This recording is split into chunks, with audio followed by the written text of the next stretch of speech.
শামসুর রহমান, প্রভাষক পদার্থবিজ্ঞান, রাজধানী আইডিয়াল কলেজ। আজকে আমি তোমাদের আরো একটা ক্লাস নিয়ে হাজির হয়েছি। পদার্থবিজ্ঞান প্রথম পত্র অধ্যায় 10। এখানে তাপ এবং তাপমাত্রা সম্পর্কে আলোচনা করা হবে। মূলত এই অধ্যায়ের আলোচ্য বিষয় যেগুলো সেগুলো একটু তোমাদেরকে প্রথমে বলে নিই। এই চ্যাপ্টারটা মোটামুটি ছোট বলতে পারো, তবে খুবই গুরুত্বপূর্ণ, কারণ তাপমাত্রা সম্পর্কিত প্রথম পত্রে একটা মাত্র অধ্যায় আছে, ফলে এইখান থেকে প্রশ্ন প্রতিবারই আসে এবং আসবেও ইনশাআল্লাহ। এখন এই যে চ্যাপ্টারটা আলোচনা করে হয়েছে গ্যাসের কিছু সূত্র নিয়ে, গ্যাসীয় কিছু সূত্র। একটা হচ্ছে বয়েলের সূত্র। বয়েল একটা বিজ্ঞানের নাম, তার নাম অনুসারে বয়েলের সূত্র। তারপরেটা হচ্ছে চার্লসের সূত্র, চার্লসের সূত্র। আর 3 নম্বরটা হচ্ছে চাপীয় সূত্র।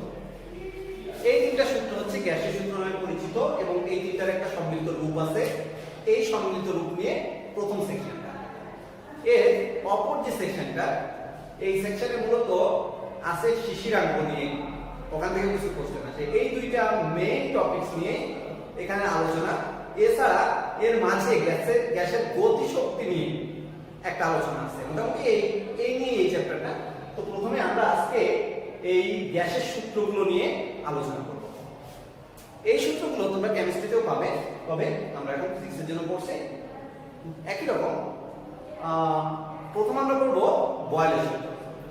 বয়েলের সূত্রটা এমন যে, মনে করো নির্দিষ্ট ভরের গ্যাস, এই গ্যাসটা তাপমাত্রা যদি নির্দিষ্ট থাকে, অর্থাৎ তাপমাত্রা পরিবর্তন না হয়, তবে এর আয়তন চাপের ব্যস্তানুপাতিক। অর্থাৎ চাপ যত বাড়বে আয়তন ঠিক সেই হারে কমবে। চাপ যদি দ্বিগুণ হয় আয়তন অর্ধেক হবে, চাপ যদি 5 গুণ হয় আয়তন 1/5 অর্থাৎ 5 ভাগের 1 ভাগ হবে। এটার অর্থ হচ্ছে এটা। তাহলে আমরা সূত্রটা কি বলবো, যে নির্দিষ্ট ভরের গ্যাসের তাপমাত্রা স্থির থাকলে এর আয়তন চাপের ব্যস্তানুপাতিক।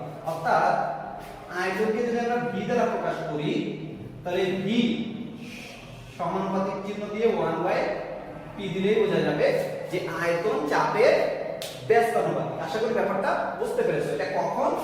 যখন স্থির কে তাপমাত্রা, এটা কখন হবে? স্থির তাপমাত্রা।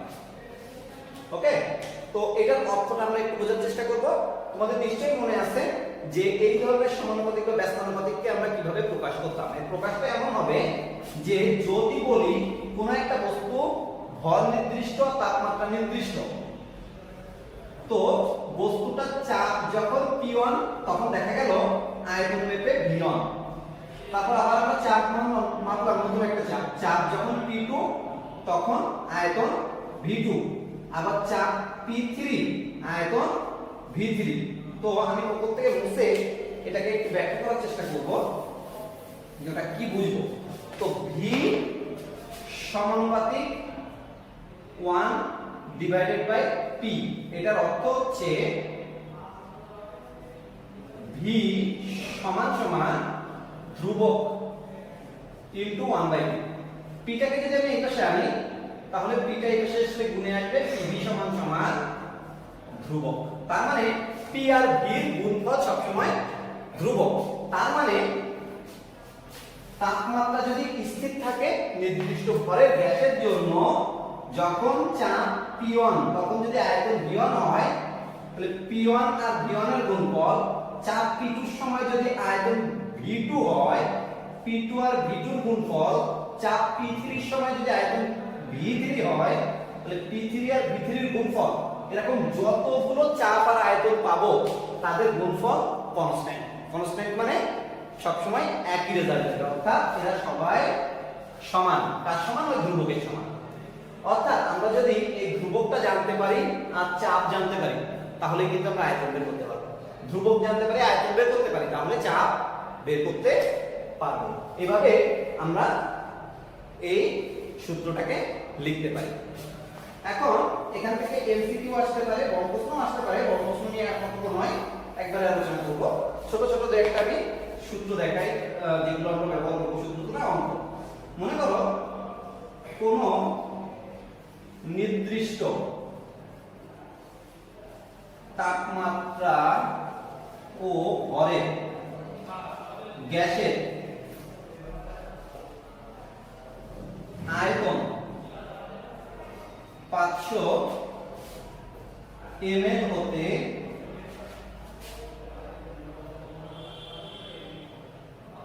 250 ml করতে প্রয়োজনীয়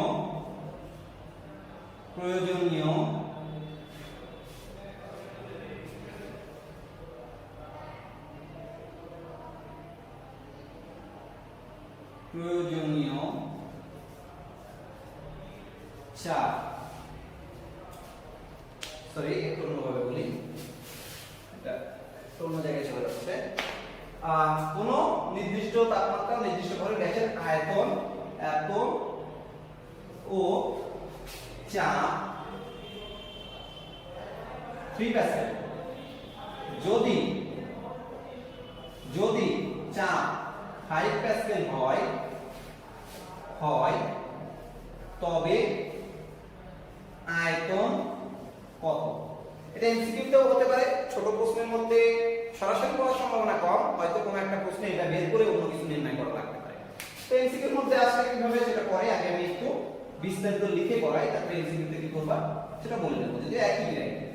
এখানে দেখো প্রথম ক্ষেত্রে আয়তন এবং চাপটা দেওয়া আছে, তাহলে আয়তন মানে V 500 ml আর চাপ হচ্ছে P 3 প্যাসকেল।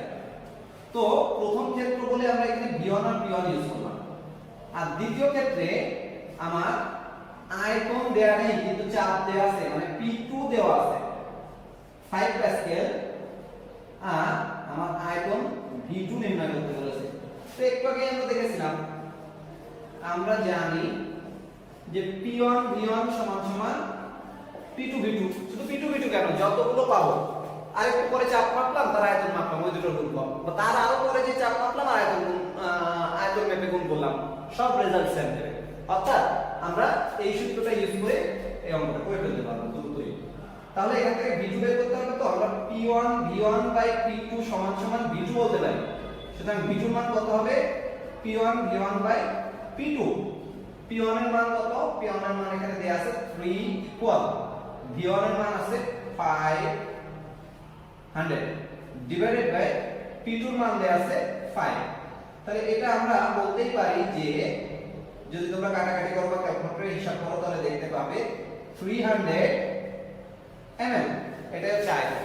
এখন তোমাদের এখানে একটা কমন কোশ্চেন থাকতে পারে, সেটা হচ্ছে স্যার আমরা আয়তনের একক তো মিটার কিউব শিখে এসেছি, এখানে ml ইউজ করা হচ্ছে, আমরা কি করব?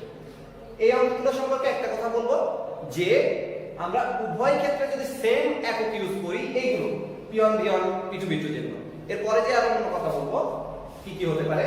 আমরা যদি বলি P1 V1 সমান P2 V2, তো কোনো সমস্যা নেই। তুমি একক যদি V1 আর V2 সেম রাখো তাহলে তোমার কোনো প্রবলেম হবে না, P1 আর P2 সেম রাখো তাহলে কোনো সমস্যা হবে না। আর যদি কোনোটা না দিয়ে দেয় তো সমস্যা নেই, আর বাদ বাকিগুলো যদি যেগুলো দেওয়া আছে ওগুলো যদি সেম একক দেখায়, অর্থাৎ এখানে চাপ দুটো দেওয়া আছে, চাপ দুটো সেম একক, তাহলে তোমার টেনশনের কিচ্ছু নেই, তুমি অঙ্কটা করে দিবা, দিলে এখানে আয়তন যে এককে আছে এখানে সেটা করবে। আয়তন যদি মিটার কিউবে থাকতো উত্তরটাই আমরা মিটার কিউব লিখতাম।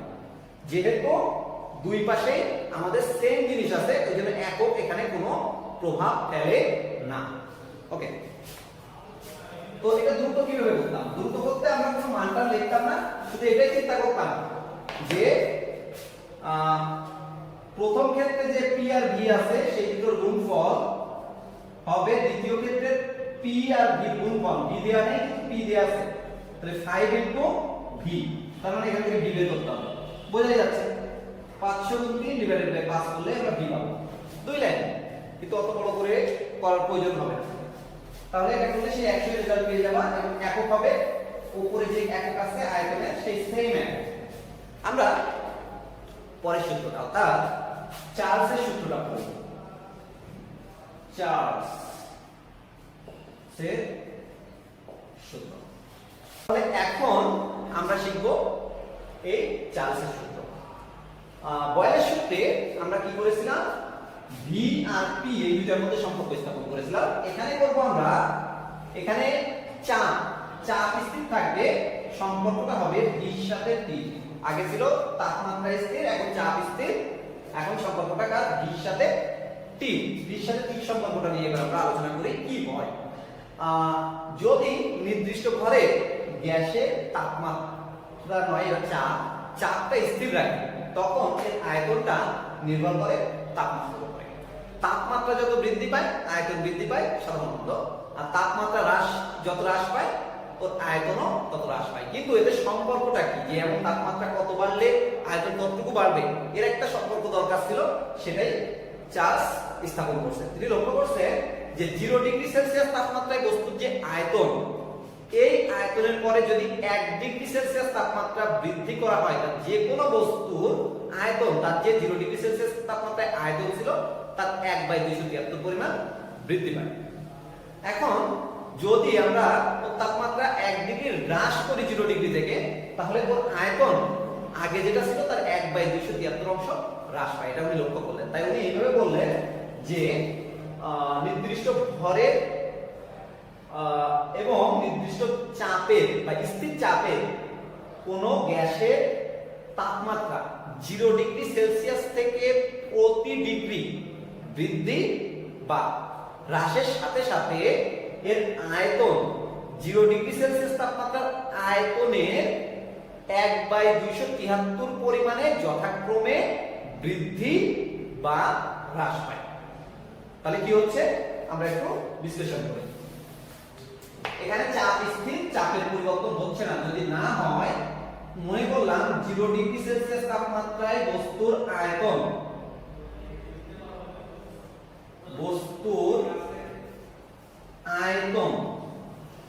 কত, ভিন্ন। তো উনি বলছেন যদি 1 ডিগ্রি সেলসিয়াস তাপমাত্রা বৃদ্ধি পায়, তাহলে আয়তন বৃদ্ধি পায় কত, ওই ভি নট এর 1/273 পরিমাণ। আর যদি 1 ডিগ্রি সেলসিয়াস তাপমাত্রা হ্রাস পায়, তাহলেও এই পরিমাণে হ্রাস পায়। যদি বৃদ্ধি পায় তাহলেও এটা বৃদ্ধি পায়, অর্থাৎ এই ভি নট প্লাস এটা, আর যদি হ্রাস পায় তাহলে ভি নট মাইনাস এটা, অর্থাৎ ভি নট ডিভাইডেড বাই 273। এখানে কি হচ্ছে, সুতরাং যদি আমরা বলি থিটা ডিগ্রি সেলসিয়াস তাপমাত্রা বৃদ্ধি পায় বা হ্রাস পায়, তাহলে আয়তন বৃদ্ধি বা হ্রাস পায় কতটুকু, V nought theta divided by 273। এটাই হবে আমাদের থিটা ডিগ্রি সেলসিয়াস তাপমাত্রা বৃদ্ধিতে এর আয়তন বৃদ্ধি বা হ্রাস। তো এই যে আয়তন বৃদ্ধি বা হ্রাস পেয়ে কি হচ্ছে সেটা দেখি। মনে করলাম নতুন আয়তনটা ভি, তাহলে ভি হবে কত, আগে যে আয়তনটা ছিল সেটা তো আছে, ওটার সাথে plus V nought theta divided by 273, যখন থিটাটা হচ্ছে বৃদ্ধি, অর্থাৎ থিটা পরিমাণ তাপমাত্রা বৃদ্ধি। আর যদি হ্রাস হয় তবে এইখানে একটা মাইনাস, এই এছাড়া যদি বৃদ্ধি হয় এখানে প্লাস, আর হ্রাস হলে এখানে মাইনাস, এছাড়া আর কিছুই না। তো আমরা এখানে যেহেতু এই থিটাটা যদি তাপমাত্রা হ্রাস পায় মাইনাস ইউজ করি, এই জন্য এখানে আমরা মাইনাস না ইউজ করে শুধু প্লাস ইউজ করি, কারণ এইখানে যে মাইনাসটা এই থিটাই করে দেবে। যখন তাপমাত্রা 0 ডিগ্রি অপেক্ষা বেশি তখন থিটার মান প্লাস, আর যখন কম তখন থিটার মান মাইনাস, এই জন্য এখানে মাইনাসটা দেওয়ার কোনো প্রয়োজন হয় না। তো এখানে আমরা যদি ভি নট কমন নিই, তাহলে থাকে 1 প্লাস থিটা বাই 273। এটাই হচ্ছে চার্লসের সূত্র। কিন্তু এই সূত্রটা যথেষ্ট জটিল। এর জটিলতা পরিহার করার জন্য আমরা যদি একে কেলভিন স্কেলের সাহায্যে প্রকাশ করি, তাহলে কি দেখা যায়, তোমাদের নিশ্চয়ই মনে আছে ডিগ্রি সেলসিয়াস যেটা, তার সাথে যদি আমরা 273 যোগ করি তাহলে কিন্তু সেটা হয় কেলভিন স্কেল। তাহলে এটাই হয় আমাদের কেলভিন স্কেল, অর্থাৎ T সমান সমান থিটা প্লাস 273, এটা আমরা বলতেই পারি। তো তার আগে আমি এখানে একটু লসাগুটা করে ফেলি। 273 যদি লসাগু করি, 273 প্লাস থিটা, তাহলে থিটা প্লাস 273 এর জায়গায় আমরা অবশ্যই টি বলে দিতে পারবো। সুতরাং তাহলে আমরা ভি সমান সমান কত বলতে পারি? ভি নট আগে থেকেই আছে, তার সাথে থিটা প্লাস 273 এর জায়গায় আমরা ক্যাপিটাল টি, অর্থাৎ ক্যাপিটাল টি বলতে কেলভিন স্কেলের তাপমাত্রা বোঝায়, আর ডিগ্রি সেলসিয়াস স্কেলের তাপমাত্রা বোঝায় হচ্ছে থিটা, আর এই নিচে আছে 273। তো কেলভিন স্কেলের ক্ষেত্রে চার্লস যদিও বলেননি, কেলভিন স্কেলের ক্ষেত্রে ব্যাপারটা দাঁড়ায় এমন। তো তোমরা নিশ্চয়ই বুঝতে পারছো 273 একটা নাম্বার, আর একটা নাম্বার সবসময় কনস্ট্যান্ট হয়। এই কারণে আমরা লিখতে পারবো যে v সমান সমান v nought divided by 273 into t। এখন এখানে কি হচ্ছে 273 কনস্ট্যান্ট, আর 0 ডিগ্রি সেন্টিগ্রেড তাপমাত্রায় কোন বস্তুর আয়তন কিন্তু ফিক্সড, নির্দিষ্ট বস্তুর আয়তন ফিক্সড। যদি সেটা লোহা হয়, 0 ডিগ্রি সেন্টিগ্রেড তাপমাত্রায় লোহার যে আয়তন, নির্দিষ্ট ভরের লোহার যে আয়তন, সব লোহার যদি ভেজাল না থাকে সেম আয়তন হবে। এবার ওটা যদি তামা হয় অন্য আয়তন হবে, কিন্তু যে আয়তনটা হবে সব তামার ক্ষেত্রে, বিশুদ্ধ তামার ক্ষেত্রে সেম ভরের যদি হয় তাহলে আয়তনটা একই হবে যদি ফাঁপা না থাকে।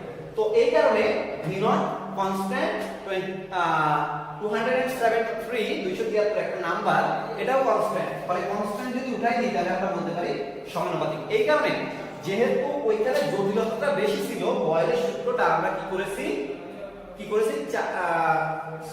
চার্লসের সূত্রটা আমরা কেলভিন স্কেলে এনে নিয়েছি। কেলভিন স্কেল অনুসারে আমরা বলতে পারি যে নির্দিষ্ট ভরে কোনো গ্যাসের চাপ স্থির থাকলে তাপমাত্রা আয়তনের সমানুপাতিক। আয়তন তাপমাত্রার সমানুপাতিক। আবারও বলি, নির্দিষ্ট ভরের কোনো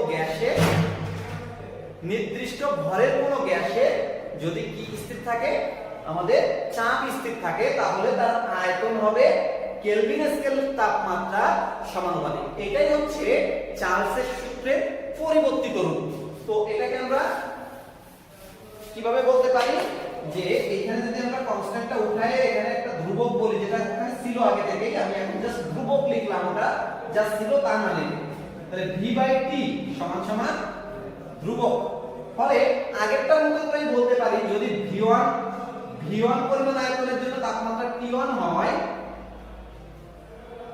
v2 পরিমাণের জন্য তাপমাত্রা T2 হয় ধ্রুব আয়তনের জন্য, আর v3 আয়তনের জন্য যদি তাপমাত্রা T3 হয়, তাহলে এদের অনুপাত ধ্রুবক। আর যদি আমরা দুইটার ক্ষেত্রে বলি তাহলে অনুপাত আসবে এরকম। তাহলে একই ভাবে যদি বলা হয় 30 ডিগ্রি সেলসিয়াস তাপমাত্রা বস্তুর 30 ডিগ্রি সেন্টিগ্রেড তাপমাত্রা বস্তুর আয়তন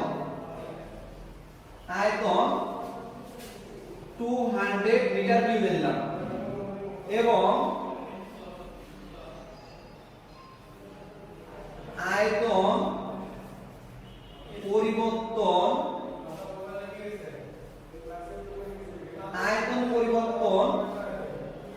হয়ে 300 মিটার কিউব হলে তাপমাত্রা বৃদ্ধি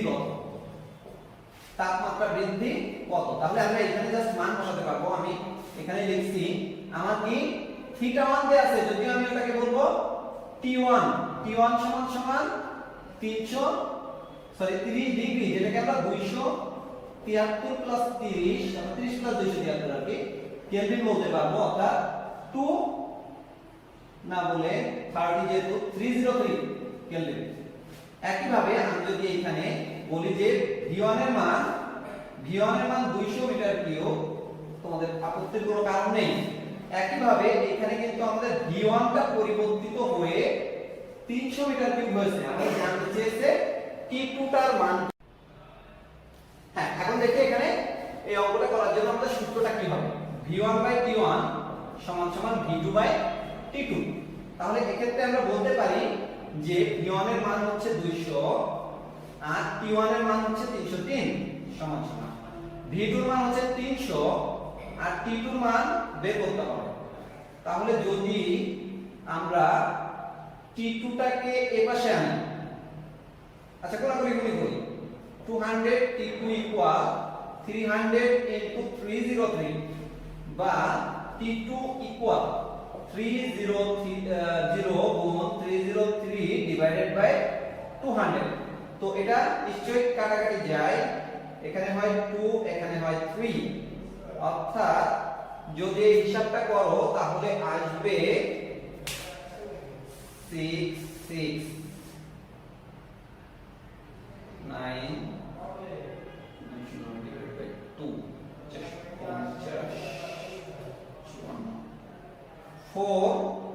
4.5 কেলভিন। এটা হচ্ছে কেলভিন। এখন একে যদি ডিগ্রি সেলসিয়াস স্কেলে নিতে চাও তাও নিতে পারবা, 273 বিয়োগ দিয়ে 4.5 মাইনাস 273, এটা করলে ডিগ্রি সেলসিয়াস হয়ে গেল। তো ডিগ্রি সেলসিয়াস এটা তাহলে কত আসলো, 27 বেড়ে যাবে, অর্থাৎ আমার হয়ে যাবে হচ্ছে 181.5 ডিগ্রি সেলসিয়াস। মেবি তোমরা তারপরে একটু ক্যালকুলেটর দিয়ে করে নেবে, আমি মুখে করেছি, ভুল হতে পারে। এইটা ছিল আমাদের অঙ্কটা। তাহলে এটা হচ্ছে কি T2 এর তাপমাত্রা। তাহলে তাপমাত্রা বৃদ্ধি কতটুকু, প্রশ্ন হচ্ছে এটা। তো তাপমাত্রা বৃদ্ধি যদি ডিগ্রি সেলসিয়াস স্কেলে বলা হয় তাহলে 181.5 মাইনাস কত, মাইনাস যেটা ছিল 30, অর্থাৎ 151.5 ডিগ্রি। আর যদি কেলভিনে করতে চাই না, তো 454.5 থেকে আমরা বিয়োগ দিতাম কত, 303, তাহলে সেমই আসবে। মূলত তাপমাত্রা বৃদ্ধি বা হ্রাস দুই স্কেলে সেম থাকে। আরেকটা কথা, যখন তুমি এই সূত্রটা ইউজ করবা, এখানে যদি তাপমাত্রা ডিগ্রি সেলসিয়াসে দেয়া থাকে এবং তুমি সেই ডিগ্রি সেলসিয়াস স্কেলে অঙ্কটা করো, অঙ্ক ভুল হয়ে যাবে। ফলে এটা অবশ্যই খেয়াল করে করতে হবে, এটাই কোনো ছাড় পাওয়ার স্কোপ নেই, রেজাল্ট ভুল হয়ে যাবে। তাহলে কি বললাম, যদি আমরা চার্লসের সূত্র ধরে মূল সূত্র ধরে করতাম তখন ডিগ্রি সেলসিয়াস ধরে করতে হতো, কিন্তু যখন আমি এই চার্লসের পরিবর্তিত যে রূপ, সেই রূপটা ধরে যে সূত্রটা এসেছে V1/T1 = V2/T2, বা এক কথায় V divided by T = constant, এই সূত্রটা ধরে যদি আমরা অঙ্ক করি তাহলে T কে অবশ্যই কেলভিনে নিয়ে করতে হবে, কারণ এই সূত্রের T টা হচ্ছে কেলভিন স্কেলের তাপমাত্রা। তাহলে কেলভিন স্কেলে না করলে অঙ্কটা হবে না। এটা ছিল আমাদের চার্লসের সূত্র। লাস্ট চাপীয় সূত্র। চাপীয় সূত্রটা অনেকটা চার্লসের সূত্র। চার্লসের সূত্র যদি পারো চাপীয় সূত্রটা পারবা, কিন্তু পার্থক্য হচ্ছে চার্লসের সূত্রে স্থির ছিল হচ্ছে চাপ, আর এখানে স্থির হচ্ছে আয়তন। অর্থাৎ এখানে v হচ্ছে কনস্ট্যান্ট, v স্থির। তাহলে থাকলো কে p, v আর t নিয়ে কিন্তু আমরা তিনটা সূত্রে কাজ করি, এটা আমি সূত্রে বলি নাই। আমাদের তিনটা সূত্রই p, v আর t নিয়ে কাজ, তিনটা সময় তিনটাই স্থির। আমাদের বয়েলের ক্ষেত্রে স্থির ছিল তাপমাত্রা, চার্লসের ক্ষেত্রে চাপ, আর এখন হচ্ছে আয়তন স্থির, অর্থাৎ চলবে হচ্ছে p আর t। এটার সাথে কি বললাম, আগের যে সূত্রটা, অর্থাৎ চার্লসের সূত্রের প্রচন্ড বেগ। চার্লসের সূত্রের সাথে পার্থক্য হচ্ছে শুধু ওখানে স্থির ছিল p, এখানে v, আর ওইখানে পরিবর্তিত হচ্ছিল কে v, এখানে পরিবর্তিত হবে p, কার অনুযায়ী, সময় অনুযায়ী। অর্থাৎ নির্দিষ্ট ভরের গ্যাসের আয়তন স্থির থাকবে। 0 ডিগ্রি সেলসিয়াস তাপমাত্রা হতে প্রতি ডিগ্রি সেলসিয়াস তাপমাত্রা বৃদ্ধি বা হ্রাসের জন্য চাপ এর পরিমাণ 0 ডিগ্রি সেলসিয়াস তাপমাত্রার চাপের যথাক্রমে 1/273 পরিমাণ বৃদ্ধি বা হ্রাস হয়। বৃদ্ধির জন্য বৃদ্ধি আর হ্রাসের জন্য হ্রাস। অর্থাৎ আমরা এটা বলতে পারবো, যদি 0 ডিগ্রি সেলসিয়াস তাপমাত্রার চাপ P0 হয়, তাহলে সেই একই নিয়মে থিটা ডিগ্রি সেলসিয়াস তাপমাত্রার চাপ হবে P0 তো থাকবেই, তারপরে হচ্ছে P0 থিটা ডিভাইডেড বাই 273, একদম ওইটার মতো, এইজন্য আর এটা করে দেখালাম না। একই নিয়মে আমরা যখন P0 কমন নেব, এখানে থাকবে 1 প্লাস থিটা বাই 273 P0। এটাই হচ্ছে চাপীয় সূত্রের রূপ, গাণিতিক রূপ, কিন্তু আমরা ওটাকে একটু মডিফাই করে সহজ করতে চাচ্ছি, এইজন্য আবারও লসাগু করব, করে এই অবস্থানে আনবো। থিটা প্লাস 273 ডিগ্রি মানে আমরা জানি এটার মানে হচ্ছে আমাদের, এটা যখন আমরা কেলভিন স্কেলে দিব তখন T সমান সমান থিটা প্লাস 273 অর্থাৎ ডিগ্রি সেলসিয়াস স্কেলের তাপমাত্রার সাথে যদি আমরা কি করি কেলভিন স্কেলে তাপমাত্রা নিতে চাই ওখান থেকে, তাহলে ওর সাথে 273 যোগ দিতে হয়। ডিগ্রি সেলসিয়াসের সাথে 273 যোগ দেওয়া মানে কেলভিন, এইজন্য আমরা ওখানে কেলভিন স্কেলের তাপমাত্রাটা লিখে দিতে পারবো, অর্থাৎ P0 T divided by 273। Same নিয়মে P0 বাই 273 এটা কিন্তু কনস্ট্যান্ট হবে, অর্থাৎ বর্তমান চাপ P হবে P0 divided by 273 into T। যেহেতু এটা কনস্ট্যান্ট এটা উঠে যাবে P সমানুপাতিক T, অর্থাৎ আমরা বলতে পারবো P সমান সমান ধ্রুবক ইনটু T বা P ডিভাইডেড বাই T সমান সমান ধ্রুবক। একই নিয়মে বলতে পারবো যদি P1 P2 P3 চাপ হওয়ার জন্য তাপমাত্রা হয় যথাক্রমে T1 T2 T3, তাহলে P1 বাই T1 সমান সমান P2 বাই T2 সমান সমান P3 বাই T3। এবং আগের মতোই যদি কোনো বস্তু নির্দিষ্ট তাপমাত্রায় চাপ দিয়ে দেয় এবং পরবর্তীতে চাপ এক তাপমাত্রায় চাপ দিয়ে দেয়, তাপমাত্রা বের করা যাবে, তাপমাত্রা দিয়ে দেয় চাপ বের করা যাবে, মানে একটা নির্দিষ্ট সময় তাপমাত্রা চাপ দুইটাই দিয়ে দিচ্ছে, আর একটা সময় চাপ দিলে তাপমাত্রা বের করা যাবে, তাপমাত্রা দিলে চাপ বের করা যাবে। তাহলে এই তিনটা সূত্রটাও প্রচন্ড রকমের মিল এবং এই তিনটা আমাদের যে অঙ্কগুলোরও প্রচন্ড রকমের মিল। এই জন্য আমরা এটা যে আমি অঙ্ক করলাম না, তাহলে এটাকে আমরা শেষ পর্যন্ত কি বলতে পারি, P সমানুপাতিক T, অর্থাৎ নির্দিষ্ট ভরের গ্যাসের আয়তন যদি স্থির থাকে তবে চাপ তাপমাত্রা কোন তাপমাত্রা কেলভিন স্কেল তাপমাত্রা সমানুপাতিক। নির্দিষ্ট ভরের গ্যাসের তাপমাত্রা যদি আয়তন যদি স্থির থাকে তবে চাপ কেলভিন স্কেলের তাপমাত্রা সমানুপাতিক। এই ছিল তিনটা সূত্র। এই যে তিনটা সূত্র তোমাদের মনে থাকে না কোন সূত্রে কে স্থির, এই জন্য দ্রুত মনে রাখার জন্য আমি একটা কথা বলছি, সেটা হচ্ছে বয়েল, চার্লস আর হচ্ছে চাপীয় সূত্র। এই তিনটা সূত্রের মধ্যে কমন ব্যাপার হচ্ছে এই তিনটা সূত্রে তিনটা কথা আছে, তিনটা রাশি আছে, তাপীয় রাশি, তাপীয় রাশি।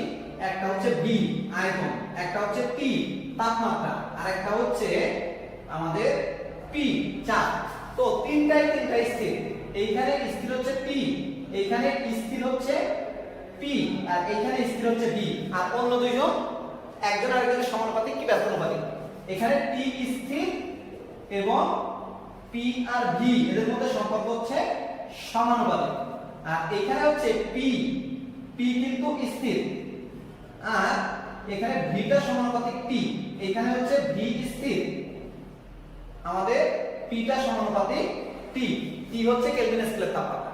তো এখন কথা হচ্ছে আমাদের মনে রাখতে অসুবিধা হয়, তো একটু আমরা মিল রেখে যদি পড়ি তাহলে মনে রাখতে সুবিধা হবে। দেখো বয়েল মানে সিদ্ধ করা, সিদ্ধ করতে তাপমাত্রা লাগে, ওখানে তাপমাত্রাটা স্থির।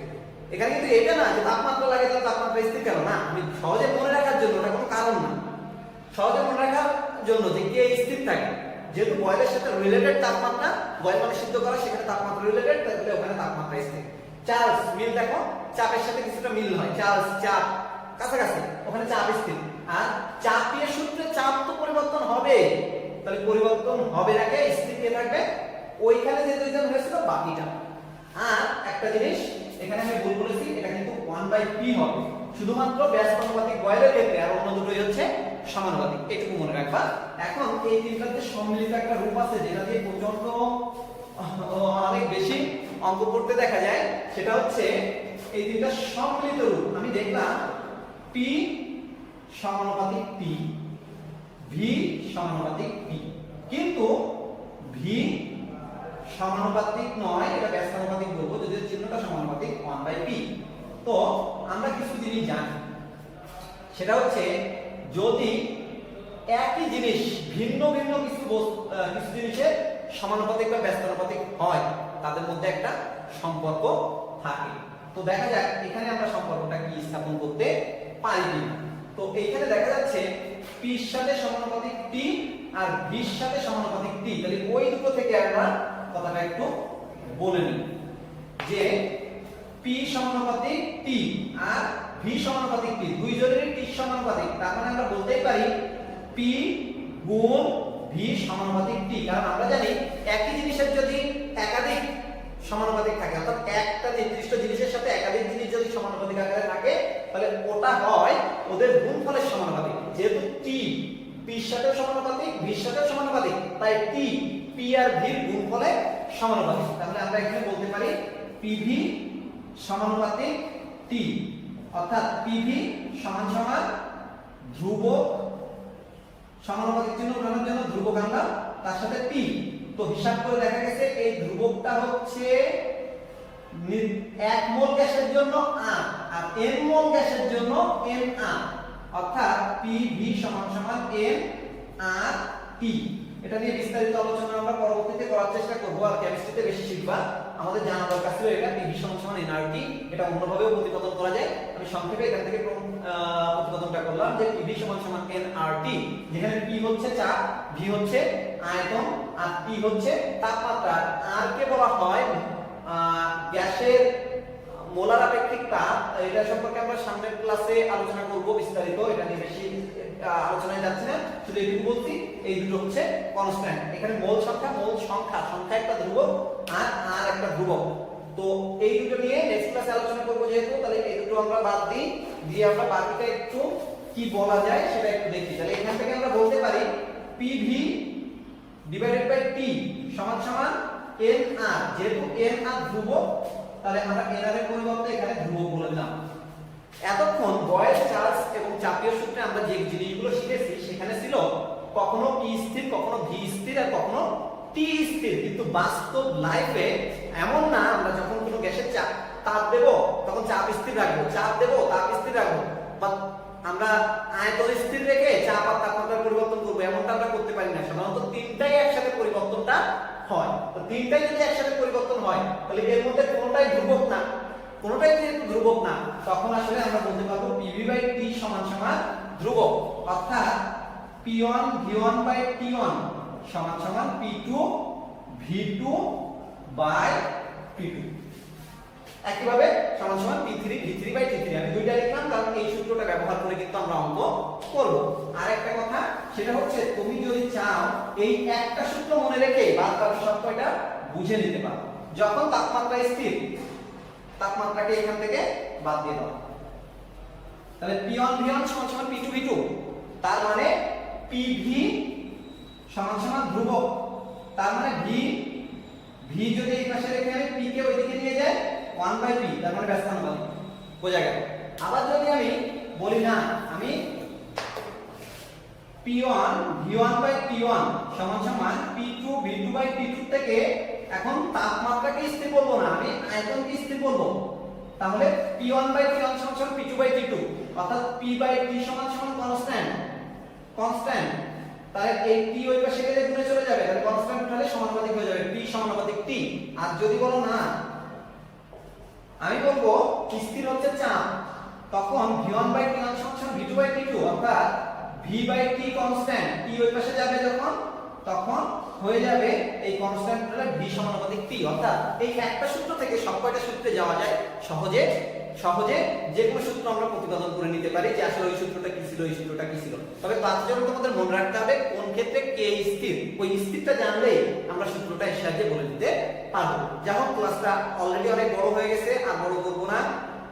এই সম্পর্কিত অঙ্ক নেক্সট দিন করার চেষ্টা করবো, এবং ওই যে বললাম আর এর পরিচয়টা, ওটাও নেক্সট ক্লাসে দেওয়ার চেষ্টা করবো। সে পর্যন্ত ভালো থাকো, সুস্থ থাকো, এবং অবশ্যই আমার জন্য দোয়া করবে।